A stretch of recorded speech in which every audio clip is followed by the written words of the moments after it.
Assalamualaikum warahmatullahi wabarakatuh. Salam sejahtera bagi kita semua. Om Swastiastu, Namo Buddhaya, salam kebajikan. Perkenalkan, nama saya Alivia Muktia Rahmanisa dengan NIM 8568848852. Di sini saya akan menjelaskan tugas 3 mata kuliah Pendidikan Kewarganegaraan dengan dosen Ibu Abiu Nabila Sadikli. Di sini saya akan menjelaskan jawaban dari kedua soal. Soal yang pertama, hak dan kewajiban warga negara. Soal yang kedua, jelaskan apa yang dimaksud dengan demokrasi. Di sini saya akan menjawab soal yang pertama terlebih dahulu. Pengertian hak dan kewajiban ini yaitu secara filosofis, persoalan tentang hak asasi manusia ini mengemukakan karena adanya satu pandangan yang sangat prinsip bahwa manusia terlahir dalam kebebasan, dalam keadaan bebas. Secara etimologis, istilah hak ini dalam Kamus Besar Bahasa Indonesia, hak memiliki beberapa makna, yaitu benar, memiliki atau kepunyaan, kewarganegaraan, kekuasaan untuk berbuat sesuatu, kekuasaan yang benar atau sesuatu atau untuk menuntut sesuatu, derajat atau martabat, dan wewenang menurut hukum. Berdasarkan makna etimologis tersebut, kata hak dapat diartikan sebagai kewarganegaraan atau kekuasaan yang benar atas sesuatu atau untuk melakukan sesuatu. Secara historis, hak asasi manusia sebagai gagasan pragma serta kerangka konseptual muncul dalam proses yang sangat panjang. Konsep ini tidak muncul atau lahir secara tiba-tiba, sebagaimana kita lihat dalam Universal Declaration of Human Rights 10 Desember tahun 1948, namun melalui suatu proses yang cukup panjang dalam sejarah peradaban manusia.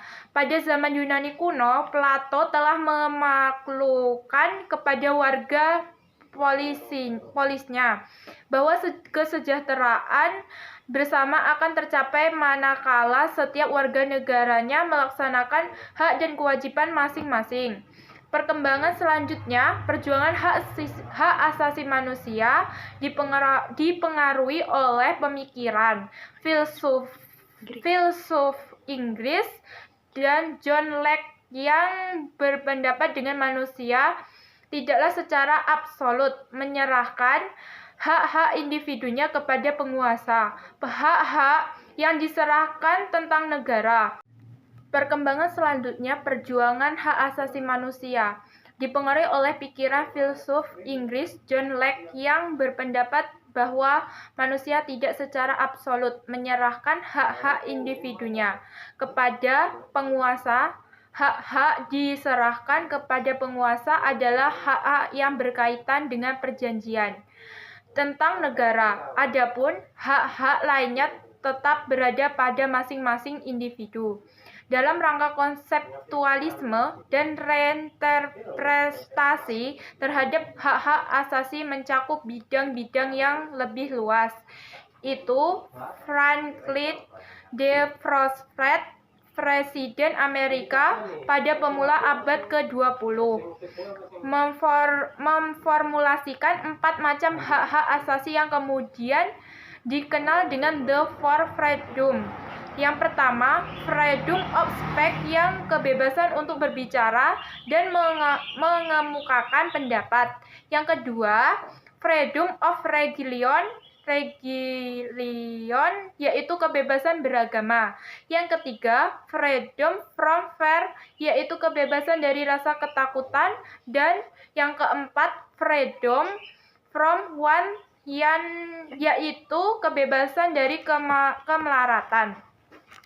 Secara etimologis, istilah kewajiban berasal dari kata wajib yang mendapatkan imbuhan ke dan an. Menurut Kamus Besar Bahasa Indonesia, istilah memiliki makna bermacam-macam. Antara lain, sesuatu harus dilaksanakan, sesuatu yang menjadi keharusan, pekerjaan, tugas, dan tugas menurut hukum, segala sesuatu yang menjadi tugas manusia. Jadi, kewajiban adalah hak-hak yang berhubungan dengan keharusan manusia untuk melakukan sesuatu. Berdasarkan makna ini, oleh karena kewajiban warga negara dapat diartikan sebagai keharusan warga negara terhadap negaranya. Hak dan kewajiban adalah dua istilah yang sudah dipahami secara luas oleh masyarakat. Namun demikian, landas filosofis keberadaan hak dan kewajiban tersebut di dalam kehidupan manusia tidak banyak diketahui. Argumen filosofis yang mendasari pentingnya menjaga dan menghormati hak asasi manusia tidak lain adalah karena hak asasi manusia adalah anugerah dari Tuhan Yang Maha Esa, sehingga harus dihormati dan dijunjung tinggi demi harkat dan martabat manusia. Selanjutnya soal yang kedua, dikaji dari asal katanya. Istilah demokrasi berasal dari bahasa Yunani, yaitu kata demos yang berarti rakyat dan kraten atau kratos yang berarti kekuasaan. Berdasarkan arti kata secara etimologis tersebut, dapat disimpulkan bahwa kata demokrasi secara umum berarti kekuasaan rakyat atau rakyat berkuasa, yang dalam bahasa Inggris sering disebut dengan ungkapan government of rule by the people. Melihat definisi demokrasi secara etimologis tersebut dapat diketahui dalam sistem demokrasi, rakyat adalah figur utama untuk memegang peranan paling penting. Menjadi masuk akal oleh karena ketika Abraham Lincoln secara singkat mendefinisikan demokrasi ini sebagai pemerintah dari rakyat, oleh rakyat, dan untuk rakyat. Dalam catatan sejarah kehidupan, masyarakat di Yunani kuno adalah tempat berkembangnya gagasan tentang demokrasi. Dengan demokrasi, manusia berusaha menyusun sebuah sistem pemerintah yang seadil-adilnya, yang memerlukan setiap warga negara secara sama. Masing-masing warga negara memiliki kebebasan yang sama dan menentukan jalannya pemerintahan.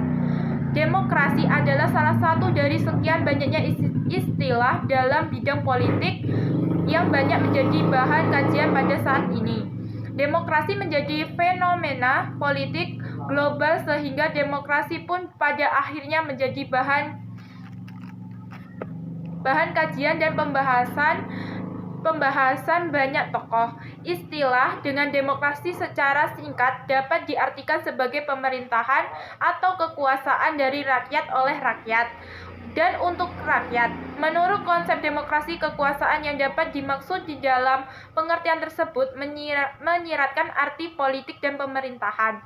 Sedangkan rakyat beserta warga masyarakat di dalam pengertian tersebut didefinisikan sebagai warga negara. Pengertian warga negara yang dimaksud di dalam demokrasi tersebut, namun demikian bukan lantas berarti bahwa yang setiap warga negara memiliki hak untuk menentukan arah kebijakan negara. Masa Renaissance adalah masa ketika orang mematahkan semua ikatan yang ada menggantikannya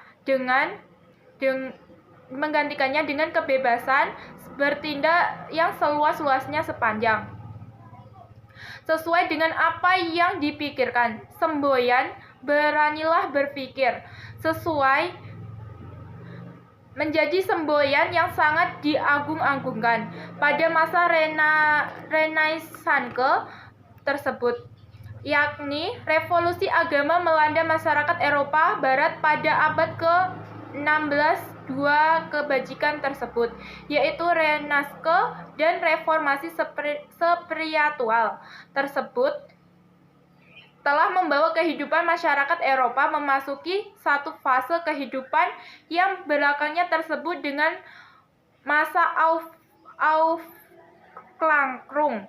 Aufklärung membawa semangat untuk berani berpikir sendiri yang melanda masyarakat Eropa Barat. Demokrasi menjadi fenomena politik global sehingga demokrasi pun pada akhirnya menjadi bahan kajian dan pembahasan banyak tokoh. Prinsip-prinsip didasar dalam demokrasi tersebut dengan istilah yang bermacam-macam. Komponen mendasar di dalam demokrasi tersebut sebagai berikut. Yakni revolusi agama yang melanda masyarakat Eropa Barat pada abad ke-16. Dua kejadian tersebut, yaitu Renaissance dan reformasi spiritual tersebut telah membawa kehidupan masyarakat Eropa memasuki satu fase baru kehidupan yang belakangan disebut dengan masa Aufklärung membawa semangat untuk berani berpikir sendiri yang melanda masyarakat Eropa Barat. Demokrasi menjadi fenomena politik global sehingga demokrasi pun pada akhirnya menjadi bahan kajian pembahasan pada tokoh. Prinsip-prinsip dasar di dalam demokrasi tersebut disebut dengan istilah bermacam-macam. Yang pertama, kedaulatan rakyat. Yang kedua, pemerintahan berdasarkan persetujuan dari yang diperintah. Yang ketiga, kekuasaan mayoritas. Yang keempat, hak-hak minoritas. Yang kelima, jaminan hak asasi manusia. Yang keenam, pemilihan yang bebas dan jujur. Yang ketujuh, persamaan di depan hukum.